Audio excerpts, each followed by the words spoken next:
Welcome to a new daily top Askreddit video. Today's topic: what's the worst date you ever had? Well, I gave this answer on a different topic, but it ties in with this. We were out on a date, we had been seeing each other for a while, close to a year maybe. She gets a phone call. Suddenly she looks destroyed. Her fierce had just died in a motorcycle accident. How do you even react in that situation? Losing 2 guys in one night. You've got some bad luck. I am sorry, wait, no, fuck you. Man, but that sucks. Are you okay? Wait, but seriously. What? I spend too much time on Reddit, so I remember Arp's post. IRC, he was understanding, told her she needed to go be with dead Fierce's family but never spoke to her again. I could be wrong. I'm not willing to go through Arp's history to find it, but I'm pretty sure that was the outcome. Got set up on a blind date once between mutual friends. She shows up to the restaurant already a little tipsy, orders multiple appetizers and only takes like 1 or 2 bites from each one. Then she proceeds to order 3 or 4 more drinks and is visibly drunk at this point. She gets up and says she's going to the bathroom and staggers off. About 15 to 20 minutes go by, so I try to call her several times but no answer. Finally I decide to pay the check and just leave. About 2 hours later I'm sitting at home and I get a call from an unknown number. It's the police department.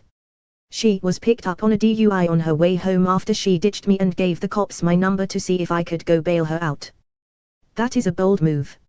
How hard did you laugh at that? I was blown away. I just said I don't know anybody by that name. Came out from a movie, late at night, and date's camera was stolen. Apparently, he called his wife, that I did not know he had, and let her know where he was and what happened. She showed up and realized he was on a date.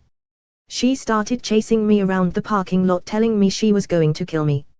Saved by the cops who showed up just in time to take the auto theft report. Never understood that.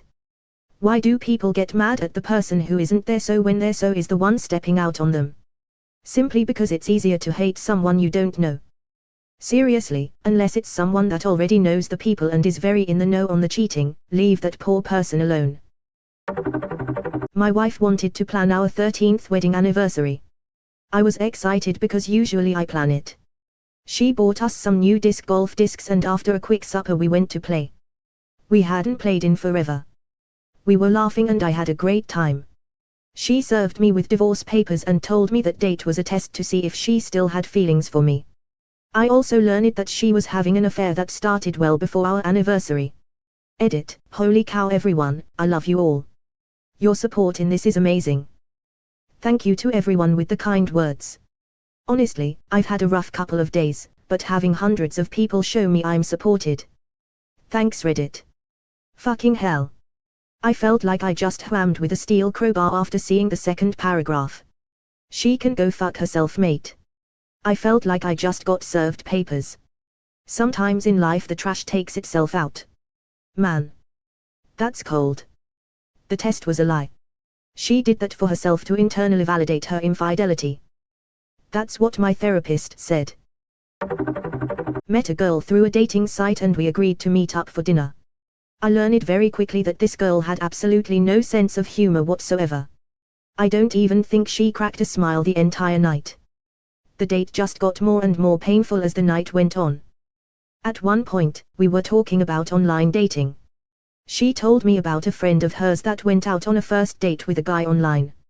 She said this crazy guy fell absolutely in love with her friend and said he wanted to marry her. So I said, oh, well, I guess I shouldn't have picked up this engagement ring on the way here, then. She just stared at me blankly and said, that's not funny. Yes, it is. Fuck you. I think it was funny too. I remember when I was dating my wife, she told me on several occasions guys would tell her I love you on the first date. They never got a second date. My response was, I don't love you yet, we have been married 31 years. Edit, LOL, yes I said I love you. If I remember it was after 3 months of dating. But that was a long time ago. Brilliant move. Always include a yet with things like this. Best to cover your ass, haha. I was brought up in Poland by Polish parents, university professors, went to a Polish school, Polish university etc. Then I had a date with an American man whose grandmother was Polish. He grilled me on the language and criticized my pronunciation and corrected my grammar. This from a guy whose Polish vocabulary was maybe 100 words. He told me I speak like a peasant. I, too, am Polish, live in America. Said something in Polish in a class once. A Russian classmate told me, completely seriously, that my pronunciation was horrible. Yeah. I know. That's because I'm not speaking Russian. Look here, Americans, this is a perfect example of Slavic languages in action. It's also why much of Eastern Europe hates each other's guts.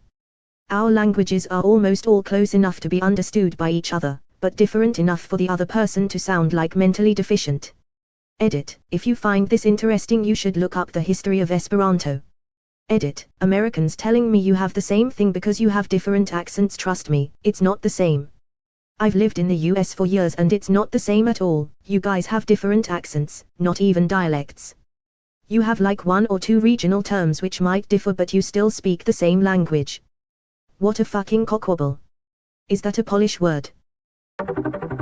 Not necessarily a date, but a person I was dating invited me to his parents' house for the afternoon. He wanted to introduce me to them and show me the house he grew up in.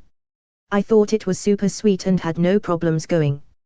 He was also in the middle of moving and needed to pick up a few things, so it really didn't seem that unusual.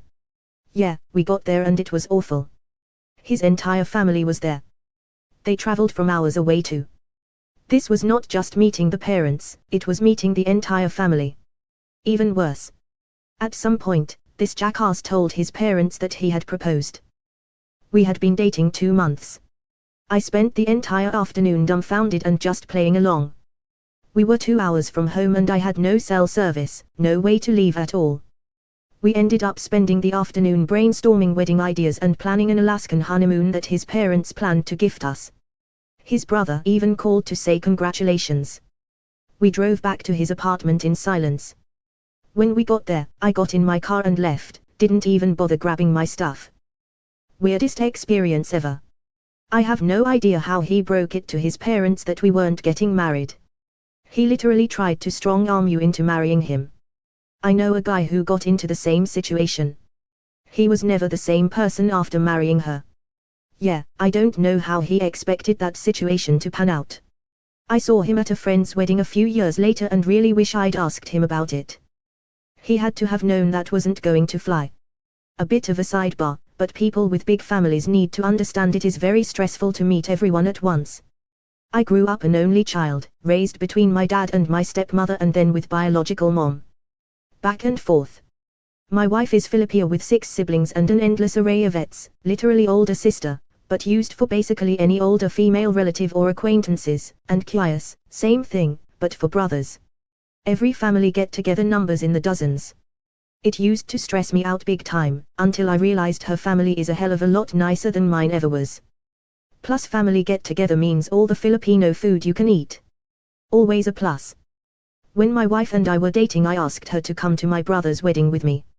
It was a terrible idea because I was in the wedding party.